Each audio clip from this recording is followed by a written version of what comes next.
Olá, meu povo, como é que vocês estão? Bom, na aula de hoje a gente vai falar sobre a famosa República Velha, ou República Oligarca, República do Café com Leite, enfim, tem vários apelidinhos aí para esse período da história do Brasil, ok? Então é um período que vai de 1889 até o golpe de 30, né, quando Vargas vai tomar o poder e iniciar aí a famosa Era Vargas, ok? Então um período, perdão, um período da história do Brasil muito rico, ok? Então vamos tentar aí passar o principal para vocês, para preparar melhor vocês para as provas da vida. Então vem comigo. Vamos lá, pessoal. Vou pegar aqui o meu marca-texto. República Velha. Bruno, por que chama de República Velha? Porque nós estamos vendo a República Nova, né? Período depois da Constituição de 88, é um período ah, com um novo molde republicano, democrático. Então essa primeira nuance, esse primeiro modelo que o Brasil foi uma república, né, já passou por causa do golpe de 30, então a gente chama de República Velha, comumente chamado de República Velha. Mas ela é dividida em duas partes, ok? A República Velha no Brasil ela é dividida em duas partes. Nós temos um primeiro momento de 89 a 94, nós vamos ter a famosa República da Espada. Porque é o período em que os militares vão governar o Brasil. Nós teremos dois presidentes militares aqui na República da Espada. E a espada representava, né, a arma dos militares, era um símbolo militar. Okay? Então a República da Espada é a primeira parte aí. Lembre-se, pessoal, quando foi para proclamar a República no Brasil, quem foi que proclamou? Os militares, mas com apoio de quem? Dos cafeicultores. Então, a nossa aula hoje toda eu vou citar o militar, o cafeicultor. Tudo agora vai estar muito interligado a esses dois grupos, militares e cafeicultores, porque foram esses dois benditos grupos que derrubaram a monarquia brasileira. Então, quem proclamou a república, quem teve coragem de chegar lá e proclamar foi Deodoro da Fonseca, mas por trás todo um apoio, né? Todo um apoio dos cafeicultores, que eram os homens mais ricos agora economicamente falando no Brasil. Então, houve lá, né? República ou morte! Houve a proclamação da República, começa-se o governo provisório de Marechal Deodoro da Fonseca. Por que eu digo provisório? Porque ainda não existia uma Constituição, né? A nossa Constituição era de 1824, aquela lá dos quatro poderes, do poder moderador, ela era uma imperial, ela não ia valer agora numa república. Então, como ele não tinha como é que eu posso dizer, uma Constituição, aí nós teremos uma fase provisória. Ele vai mandar do jeito que quer, mas logo logo será escrita a Constituição no ano de 1891. Então a primeira Constituição republicana do Brasil é a de 1891. Então ele pega aí de 89 a 91, governando sem Constituição. Por isso que a gente chama de fase provisória. O que é que ele vai fazer aí nesse período? O que é que ele vai fazer?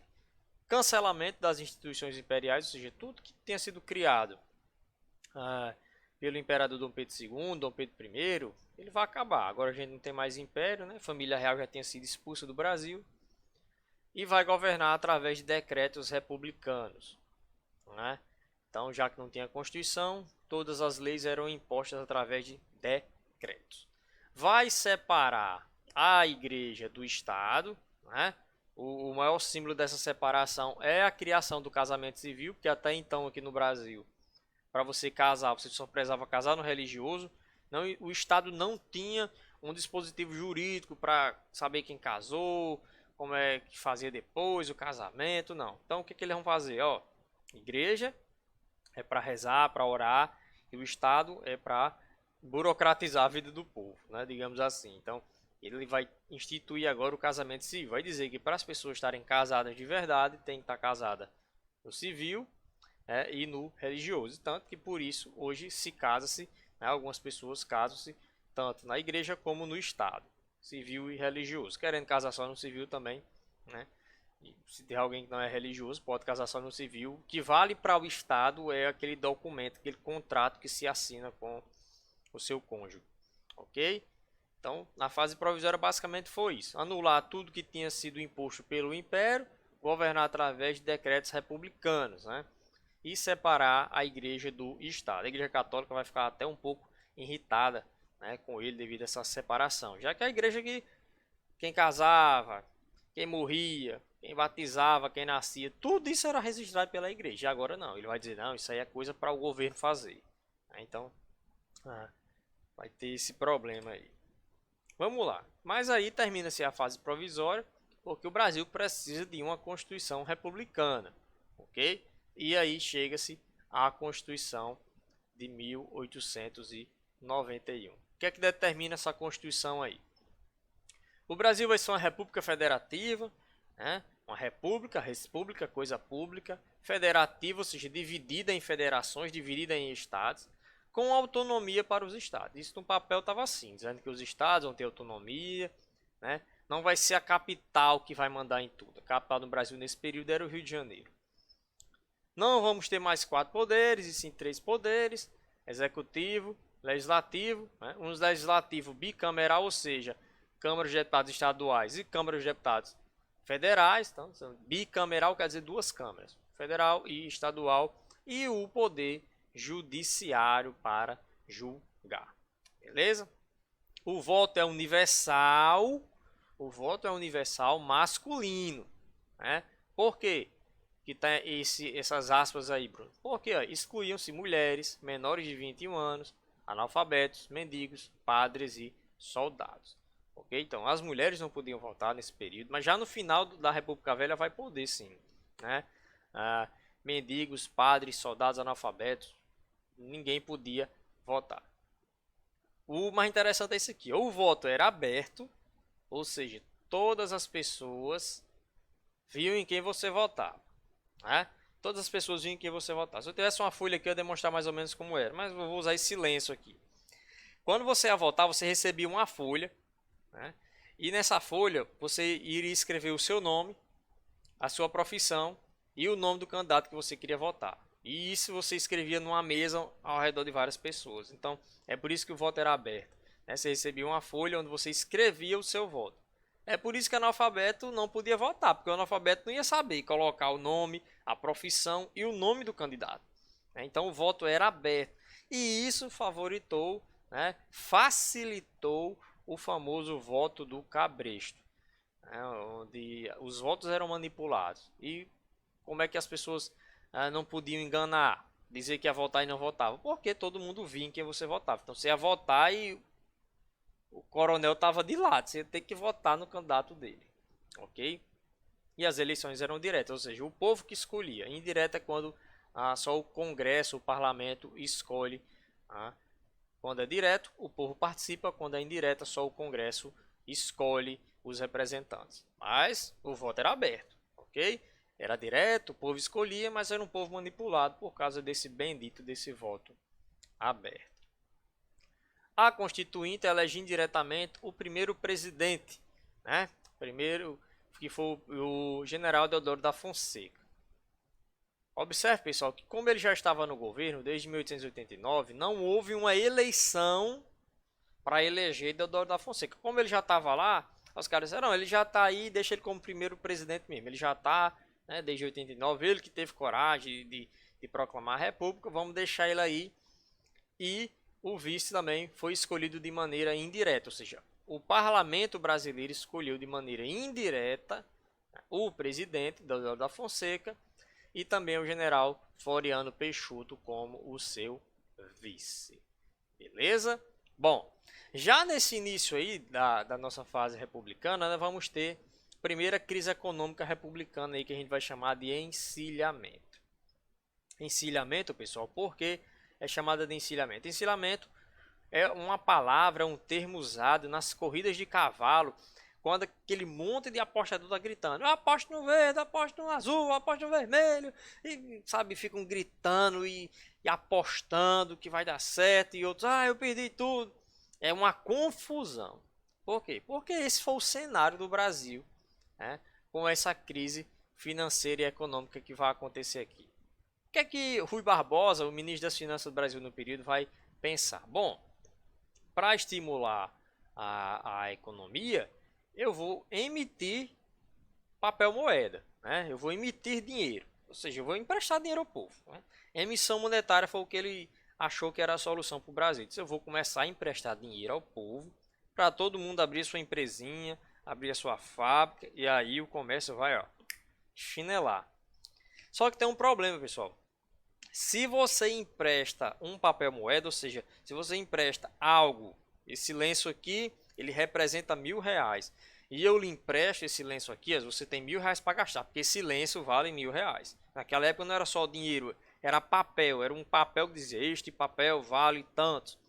E se eu empresto esse papel dizendo que ele tem um valor de R$ 1.000, eu tenho que ter no banco esses R$ 1.000, né? Ou então ele será apenas um cheque sem fundo. Então, o que é que Rui Barbosa vai fazer? Ele dá muito papel moeda para o povo, sendo que o governo não tinha um tostão para emprestar. Ou seja, ele deu papéis sem valor algum. Foi a mesma coisa que o governo tivesse emprestado dinheiro à população, dando cheque sem fundo. É um cheque que não vale nada, porque na conta do banco não tem dinheiro algum, você bota um valor lá, mas esse valor que está no cheque não está na sua conta para você descontar depois. Então foi isso que aconteceu. Emprestou-se muito papel moeda sem valor algum, né? Através da linha de crédito vai fazer empréstimo. Então ele emitiu papel moeda, imprimiu um monte de papel moeda, sem fundos, né? Ou como eles diziam na época, sem lastro, né? E para impulsionar a industrialização. Todo mundo pegou esses papéis achando que estava rico, estava com dinheiro. De repente, quando foram descontar esses papéis no banco, não tem dinheiro não aqui. Não tem dinheiro não, não, esse papel aí não tem valor nenhum não, que não tem dinheiro não. E aí, pessoal, foi uma enxurrada de pessoas vendendo esses papéis moeda, vendendo as empresas que tinham aberto. Então, foi um negócio muito complicado. Por isso que o nome é encilhamento, porque quebrou um monte de gente e ficou todo mundo querendo vender suas empresas. Eu estou vendo a minha padaria por isso, estou vendo minha fábrica de pneus por isso. Enfim, foi uma verdadeira bagunça. Daí o nome de encilhamento, ok? Graças às ideias de Rui Barbosa. A consequência disso foi crise econômica, que eu já estou comentando, a inflação, ou seja, a alta dos preços, a inflação, a alta dos preços, e um pequeno surto industrial que aconteceu no início. As pessoas animadas, pegando dinheiro, abrindo empresa, então isso deu um certo surtozinho industrial, mas depois foi todo por água abaixo, ok? Vamos lá. Ó, ainda seguindo o governo de Deodoro da Fonseca, atritos entre o presidente e o parlamento, né, desejos de maior descentralização política. Deodoro da Fonseca, pessoal, ele estava sendo muito criticado porque ele era um cara muito rígido. Lembra que na Constituição estava dizendo que os estados iam ter autonomia, mas Deodoro da Fonseca estava querendo mandar em tudo lá do Rio de Janeiro. Então houve muito atrito com o parlamento. Foi tão criticado que ele renuncia, né? Então ele vai renunciar e quem assume? O vice. Então aqui a gente chega no governo do Marechal Floriano Peixoto. Esse mal aqui é a abreviação de Marechal. Marechal Floriano Peixoto. Toda cidade tem uma rua com esse nome. Governador, governo Marechal Floriano Peixoto. Vai de 91 a 94. É ele que vai pegar o mandato todinho aí dos 4 anos, né? Já que Deodoro vai renunciar logo no primeiro ano. É aqui que entra uma questão bem interessante, pessoal. Pela Constituição de 1891, quando o presidente renunciava ou morria antes de completar 2 anos de governo, deveria se acontecer uma nova eleição. Deodoro da Fonseca, ele renunciou logo no primeiro ano, né? Ou seja, era para ter tido uma nova eleição, mas Floriano Peixoto disse, não, essa regra aí é para o próximo presidente que foi eleito. Nós aqui, os primeiros, não, essa regra não vale. Então, ele assumiu o governo do Brasil. Ele assumiu a presidência do Brasil de maneira inconstitucional, porque pela Constituição ele não deveria assumir, deveria ter tido uma nova eleição, porque era assim que a Constituição determinava. Floriano Peixoto não quis saber e assumiu a cadeira presidencial. É por isso que o seu governo era inconstitucional. Então nós temos aqui a inconstitucionalidade do governo, ok? Vai ser chamado de Consolidador da República, apelidado de Marechal de Ferro. Por quê? devido à sua firmeza de suas atitudes em relação aos seus opositores. Ele perseguia mesmo aqueles que o criticavam, né? Os militares, eles tinham essa característica de serem bastante, digamos assim, ignorantes, né? Rudes em relação aos seus opositores. E o que é que ele vai fazer aí no seu governo? Vai aposentar, reforma é aposentar, né? No termo militar. Aposentar de maneira compulsória, ou seja, obrigando os caras aí, né? Alguns generais que criticavam ele aposentavam, tá? Não tinha como demitir, era general, ele aposentava, né? Isso com o apoio dos cafeicultores. Os cafeicultores tinham alguns generais que não apoiavam, ele chegava para o presidente, aquele general ali tá, ele pô, eu vou aposentar ele agora. E ia lá e aposentava, mostrando um total despreparo e uma arrogância muito grande, né? O que isso vai acarretar? Levantes armados contra o governo, né? O de Florianópolis é o mais famoso, a revolta da Armada, da Marinha Brasileira se revoltou contra o presidente por causa das suas ignorâncias. Marechal Floriano Peixoto, ok? Até a nossa segunda parte.